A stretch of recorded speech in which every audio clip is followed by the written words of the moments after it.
So hi there guys, welcome to another episode, and today we are here with Frank. Yeah. Frank is, let's say, can we say reseller? I work in a resell company, yeah. Okay, so yeah, he works in a resell company, and today he's gonna tell us like a little bit of how it works and give us some insights. And by the way, thank you for joining, and please subscribe for more. So, Frank, how are you today, my friend? Very good, even if the weather in Cascais is a bit messy today. I mean, welcome to Portugal. So, without further ado, how did you start in the resale business, and what took you to fashion in specific? Okay, so I always work into the retail industry. Back in the day I was living in France and I started my own company, had my own website, but I was selling like more sport equipment. Then I sold that company to a more sport but also fashion group that had physical store and online shop. And when I moved here, I've been passionate about watches, and I was like, okay, maybe I want to start and have a first experience really into a pure fashion company. And I had this opportunity to join Reflant. It's a company that has been created in Singapore 5 years ago. And also the fact that it's in the recycling industry, sustainability made also a very important point to me, because I know that we all know what is happening with the world, and if we can help at all level, that was also what made me choose that company. All right, okay. That's good, because I mean, I've seen that the resale marketing is growing up a lot. People are looking more and more for something more sustainable, and also people are starting to realize that sometimes you can just buy things just as good as new and for a fraction of the price. So yeah. So second, about business model and sourcing, as in, where do you source most of your items from? Do you focus on specific brands So basically the way Reflant works, we are integrated directly to the brands or to multi-brands website like Net-a-Porter, which is a big into second-hand, and direct brand like Balenciaga. For example, if you go to Balenciaga.com and you have a section to resell your item, the moment you click on that button, it's our microsite which is integrated into their platform, and that's the way we get the stock from personal people. So it can be multi-brand, and it can be also directly from the brand itself. So we focus on very luxury and premium brands. So we have a list of brands that we accept. So if you go on the Net-a-Porter portal and you try to resell, I don't know, some brands like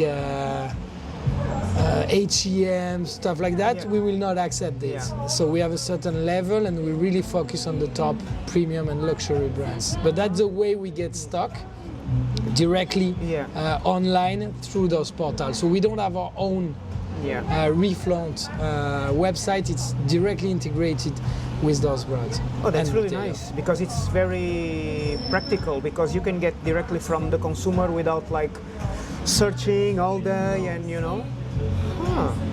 But we will go it and talk about it later, but it's also very hard to convince the brands to start to have a real like reselling second-hand section on their platform, because their target is really try to sell, of course, full margin first-hand price, like you know at Louis Vuitton. So that's the most challenging, but when we manage to do it, they also see the value, because the people, they get store credit as well. Yeah, so they can end up buying for new things. So for the repeat of those e-commerce websites, it's pretty smart also to do that move. Kind of like, I'm not really sure, but I think Farfetch kind of does the same. People can resell their bags, and then they are giving store credit. Exactly, and Net-a-Porter is also working the same. And Farfetch, we are in discussion to partner with them as well. Oh, nice. Because the way we sell the item, when we collect the item, then we sell on a network of marketplaces like Vestiaire Collectif, like Farfetch, eBay, Poshmark in US, those kind of platforms. So, logistics. You operate on a large scale, warehouses everywhere. Like, Exactly. How does that work for you guys? So we have 6 warehouses today. One in US, in Texas, in Houston. One in UK, in Scotland. One in Europe, in Poland. One in Dubai. One in Singapore. One in Hong Kong. And we get stock from everywhere. all those countries and all those regions. And the way we manage to have a certain standard of QC and quality control of all the items is because it's different partner. It's not our direct warehouse. It's what we call 3PL, so logistic partner. But we have a very standardized process when they receive an item. They have a full, we call it ops manual, but it's a guideline to check all the aspects of the item, also to spot check if it's a counterfeit or not. And we have also a second level, internal level. We have a curation team based on all the pictures that has been taken by the warehouse. They also assess if the item is good enough to be accepted or if we need to reject it. Yeah, because sometimes it might not be in a good shape. Yeah, and sometimes it can be also a counterfeit. Hopefully, our business model makes it that we have very few cases because, of course, if you have a fake Balenciaga, you are not going to try to resell it on Balenciaga.com. You're going to try to resell it maybe on Vinted, maybe on other platform, maybe physically, maybe on Facebook ads or whatever. So hopefully we don't have, but we can have an encounter case because some customers, they don't even know that they have a fake item. So we have those 2 layers. First, we have the warehouse physically, and then based on the pictures, we have a second team then do a double check. And it's very important. And for example, the warehouse, they're gonna take very close pictures of the stitches, for example, if it's a bag. And based on the brand, we know also, there is also, of course, the serial number, but there is quite a lot of level. And sometimes when we really need even a third check, we use some online authenticator just to have but normally internally we manage to take care of this. But that's a very important topic because, and we are very hard on the QC, meaning if the item has a very huge defect, like a big hole or big stains that cannot be removed, of course we reject, but also we try to repair. Because that's the idea of sustainability. So in our warehouse, we have the possibility to repair if it's possible. I've never heard of it. That's really nice. Of course, to steam the item, but also to clean it, to sanitize it if possible. And when we reject, is really that we know that it can sell, that we will have a return, and we have a recycling.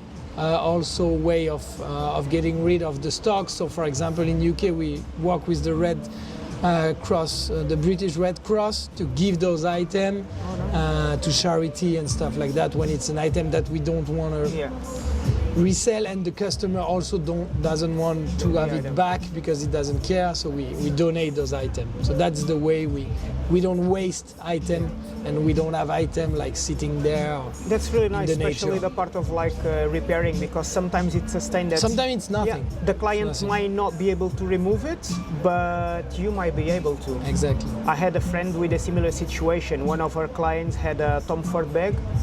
She didn't want the bag anymore because it has a yellow stain. She got home with the rubber, she just removed the stain. That's it. Sometimes it's nothing, sometimes, and also our partner, our warehouse, almost all of them, they have internal way of cleaning, repairing, or they use also a third parties provider that can clean. Like recently we repair a Chanel bag. We had a kind of stains and holes, but they managed to repair it, and now it's like as new, and we're gonna be able to resell it. Oh, that's nice.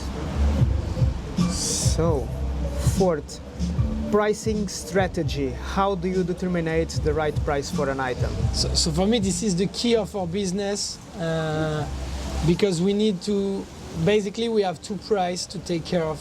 We need to give a very good, what we call payout to the initial seller that gives us the goods. So we need, if we tell him like, your Balenciaga shoes, I give you $5, he will never accept this price and we'll never get the goods. So we need to find the right price, and also when we sell the item, we also need to be more competitive than first-hand. Yes. So for us, it's very important to have the right price and to be very precise. And for that, we use a bit of AI and a bit also of our personal data, our database. So basically, we have a lot of models that we already had in the past. So we also check the sales through, we check the previous payout that we gave to the previous customer, and we also benchmark on some platform like Vestiaire Collective and other to see like, oh, recently this kind of product with that condition has been sold to that price, and then we determine the payout and also the selling price.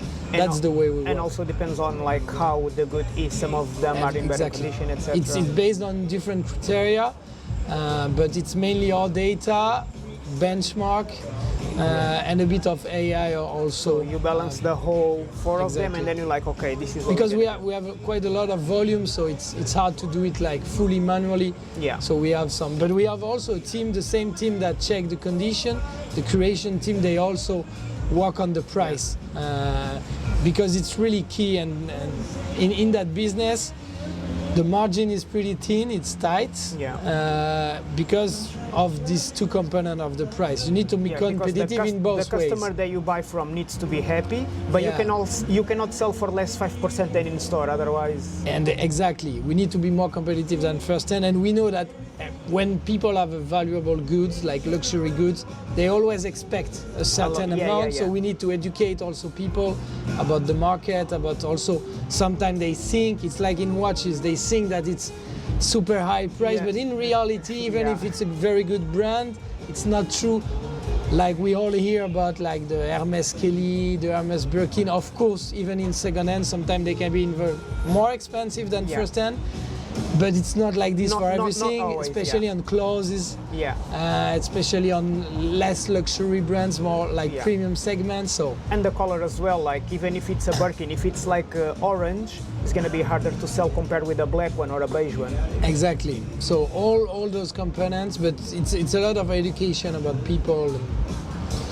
So it's for me one of the key points of that business. If you want to be successful, you need to crack this price structure and price determination, because if not, otherwise you will never make money because your margin will be too tight, or you will be never competitive, or you will never get stock because you will be too greedy on the way you give payout. So that's a bit tricky.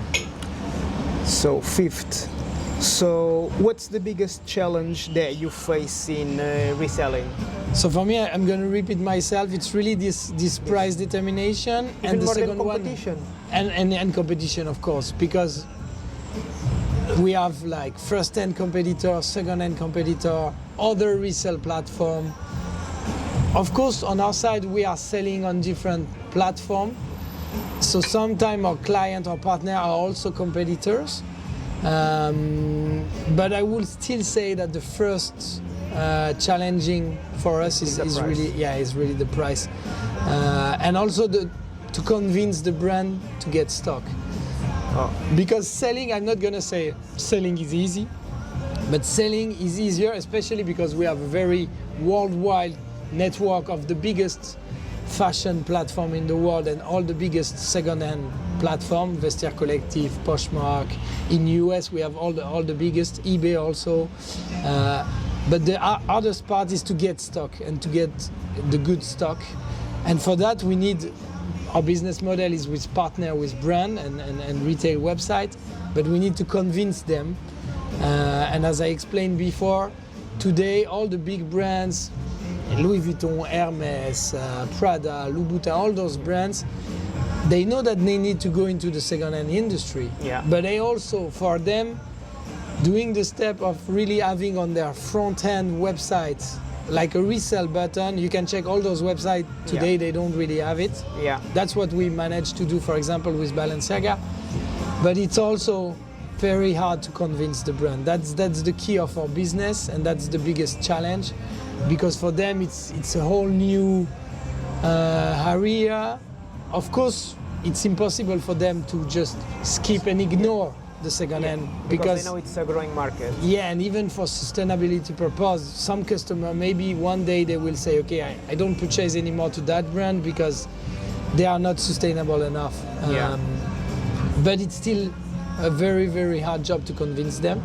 But it's also what we are doing. We are about to sign very exciting and huge brands in the coming months. So we managed to do it, but that's the key. And having the right brands and the perfect brands to get the good stock, because we all know that to resell and in second-hand, there is a list of 15, 20 top brands. If you get them, then you have the perfect supply, the perfect inventory, and that's the key for us. So that's our biggest challenge. And of course competition, because we have a lot of players coming and a lot of competition. All right. So, sustainability and fast fashion, because reselling is seen as something sustainable. So, like, how do you see all that? What do you think the industry is moving toward, like circular fashion? I think the industry is moving there, but at the same time, you also see some platform like Shein, like Temu, that are growing with crazy prices, and we cannot ignore that in the world there is a lot of countries that face crises, and we can understand that some people on their budget they need to spend the less possible to get clothes. So I'm not judging people that purchase on those platforms, but we need to find a way also. We know the condition of some workers, we know all those products those items are produced. Sometimes even in terms of rights, human rights, it's a bit touchy. But we all know that not everyone can buy the very expensive luxury brands. So for me, there is a way and a room for everyone. It's just that for me, all the brands, all the company that produce manufacture item, they need also to think about the planet. They need to think about the condition of the workers. And of course, sustainability, second-hand, is key into that equation.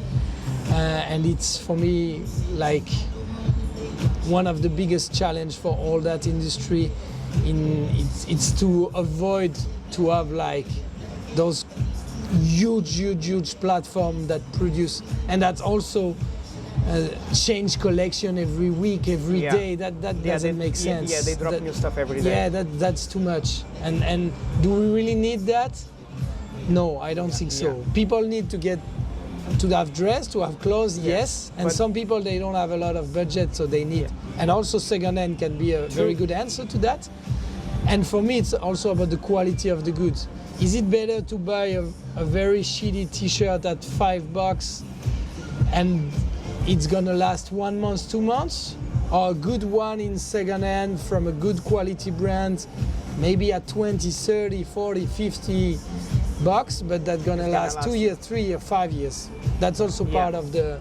Yeah, because I think most people, unfortunately, they care more about quantity over quality. So even when they know that the quality isn't good, they still prefer to spend 150 pieces instead of 101 items. Yeah, and, so for me sometimes it's a mistake. Educated about it, which a lot of people are not, I guess. And sometimes we know that if it's cheap, it's impossible to get a certain level of quality, because to produce there is a certain cost.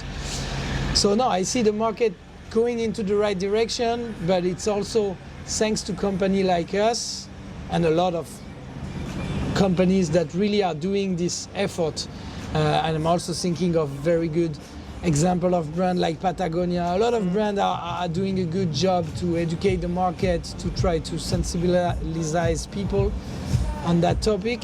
But it's true that it's a quite tricky question, and it's hard to have the answer, but we try at our level to do the maximum to go into that right direction for everyone, for the planet, but also for people working into that industry and customer. Speaking on customer, Customer behavior. What trends have you noticed that customers are buying, like styles or brands? Have you noticed any pattern? Well, or of course, you have always the timeless pieces that people want when we think about like yeah, very the Birkins, luxury the branding Kellys, the bags. Rolex. Some on watches it can be some very precise model of Rolex, Submariner, Oyster, those kind of model. But we also see a lot of brands very trendy, like Acne Studio, like Ami, like Miu Miu, like Jacquemus. And we see also that trend of those brands really being very, very demanded by customer. And I we have noticed a very they good are sales growing. through. I noticed that those brands in specific, they are growing a lot, and the price point is low compared with the Louis Vuitton, Dior. The price point is also a bit more mass market, so more customer can afford to purchase. Yeah. And in second hand, the price gets Even very, better. very good and very not affordable for everyone, but for a lot of people, especially in US, in UK, in Europe, in certain countries in Asia. Like you might not be able to give like 5K for a Lady D, but maybe you can spend 800 on Acne Studios, or Coach, or Ami Paris, something like this. Yeah. So we see the trend on those brands, but of course our top brands still in terms of GMV. Of course are those, because also the AOV, the average price can be higher when we sell a bag at 20K, 15K, 10K. Of course, it represents a lot of money. So top brand, it's still all the big one houses, we know. But we see those brands and they are really like, in terms of volume and number of sales, represent more. They are growing. Okay. Yeah. So, with so many makes in a market, like we already spoke about this because you already explained how does that work. So, future of reselling, where do you see the resell market in, let's say, 5 years? So for me, what is really like moving, and even our company Reflant, we need also to go into that more deeply, is for me the way the new customer, the new generation, they purchase item, and especially second-hand items. For me, they go more and more on TikTok, on a social network, on live shopping, more than maybe my generation or older generation. We used to either go in physical store, regular e-commerce marketplace, but the next generation, and we see it with Whatnot, with TikTok. They buy a lot online. They buy a lot of, and even myself, I was like, no, it's impossible, not that kind of prices, but yes, they even purchase very expensive. So in China, it's huge. In US, it starts to also be big, and it's also gonna be like this in Europe. So for me, where I see the industry in 5 years is really having a breakdown of the market, being like also, and it's even true today, but it's going to be even more true with those platforms, those social networks, selling maybe as much as the regular e-commerce platform. Because I've noticed that, like, especially this newer generation, they shop a lot more online, and especially because online usually and only you on have phone. deals. Only on phone. They don't use computer anymore to purchase. And people talk about like the luxury experience in a luxury house, but if there's a 5% discount online, people will completely ignore the experience in store and they go for the discount. They don't care about the experience. They just want the goods. Yeah, and the live shopping is also working very well because you have some influencer, people follow them, and when they do those live shopping, most of the time it comes with a discount or a special promotion, because it's scalable, because they do volume. So even ourselves, we're gonna start doing some TikTok live shopping sales directly in our warehouse in US. So with some influencer. So I mean, we need to go there. We all see what is happening, and that's for me the biggest change into the resell industry. To know how to adapt. Yeah, exactly. And of course, there is also some big platform. We need to understand where they will be in the next years, like Vinted or like super powerful platform. But if I have to pick one big change, it's really like the way customers are purchasing. All right. That is gonna also drive the industry adapting and moving on. So, last question. What advice do you have for a future reseller, someone that wants to do the same? So if I have to choose one advice, it would be to be very flexible and to be reactive and to follow the trends and what is happening on the industry, and even more globally. If you check about what happened the past year, we had the COVID. Today we have Donald Trump, the US president, announcing some scary news. Scary times. So when you are in that industry, and even overall when you have a business, you need to be aware, and especially it's even more true when you launch and when you are in the startup mode, in the start of the journey of the company. You need to be aware that maybe you're going to change your business model. Maybe you're going to need to pivot and completely change on the opposite direction, and you need to try, you need to fail sometimes. That's part of the process, and you really need to be aware of that when you start, like, meaning, yes, this is my idea, this is what I want to do, but maybe because of some external event, I'm going to need to change, I'm going to need to adapt. So that's for me the most important for being an entrepreneur overall, and even more into that industry. To be able to adapt. Exactly. Okay.